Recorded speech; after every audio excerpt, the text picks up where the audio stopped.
Draco the Killer Chapter 1 Draco moves in. It was a nice spring season and Draco was riding in the car with his family. Draco and his family were moving to a new town because Draco's dad just got a new business promotion from his boss. They were just moving into a new town called Bright Town. It's a peaceful town filled with mostly very nice and generous people. After about 3 hours of driving, the family finally reached their new home and started unloading the car and unpacking clothes and other stuff. After a few hours of unpacking, Draco said, "Finally we're done now to go back to my room and rest." A few hours had passed and the doorbell rang. Draco's mom answered the door and there was a lady and a girl that looked as old and as tall as Draco himself. The neighbors greeted Draco's mom saying, "Hi, I'm Mrs. Veronica and this is my daughter Jessie. We saw that you just moved in, so I thought I'd greet you and your family." Draco's mom then replied saying, "Oh, well, that was very thoughtful of you, thank you. And I'm Mrs. Galantine and this is my husband Samuel. Would you like to meet our son?" Mrs. Galantine asked. And the neighbor replied with a "Yes please, that would be nice." So Mrs. Galantine called for Draco and he came outside the door saying, "Yeah, what is it, Mom?" "So it's you. Hi Jessie. Hi Mrs. Veronica." Mrs. Galantine looked at Draco in confusion and said, "Draco, how do you know them?" "I was using my primal sense in my room while you were talking to them. I may have overheard a conversation a little bit." Mrs. Galantine said to Draco, "Draco, what did I tell you about eavesdropping?"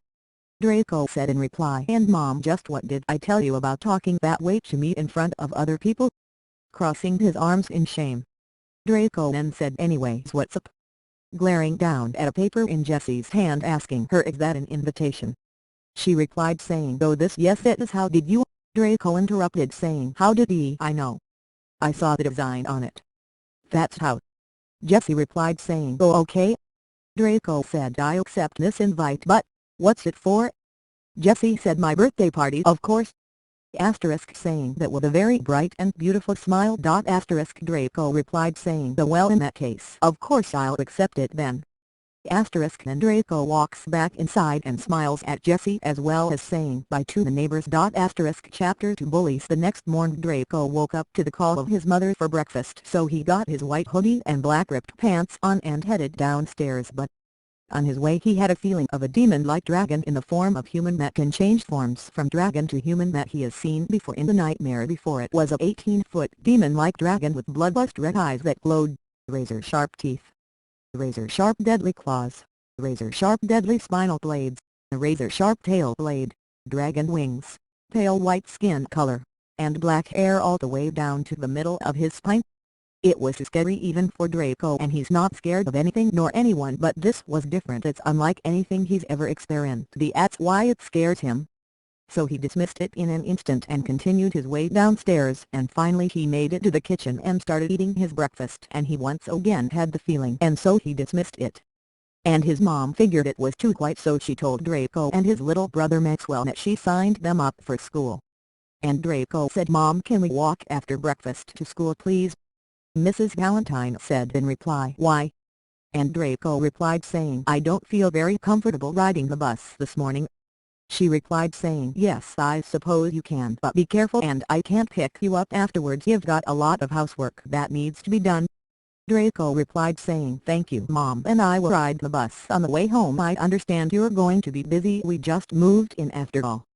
Asterisk So Draco and Max began their walk to school shortly after eating breakfast. Asterisk When they were about halfway there, Draco and Max bumped into a few different boys, and the boys introduced themselves one by one, saying, "1 I'm Alex. 2 I'm Nick.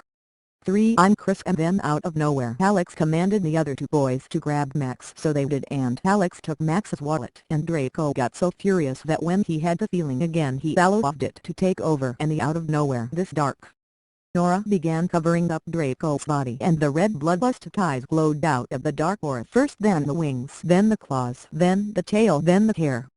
Then finally the dark aura disappeared after the transformation was completed. It was the demon from Draco's nightmare in exact form. The demon said, "Give me his wallet now," in a very threatening voice, and Alex said in reply, "No." All the other 2 boys looked at Draco in fear. When Alex noticed that, he pulled out a knife and started charging at Draco, and Draco said, "That's your first mistake. Then Draco roared in an unimaginable tone,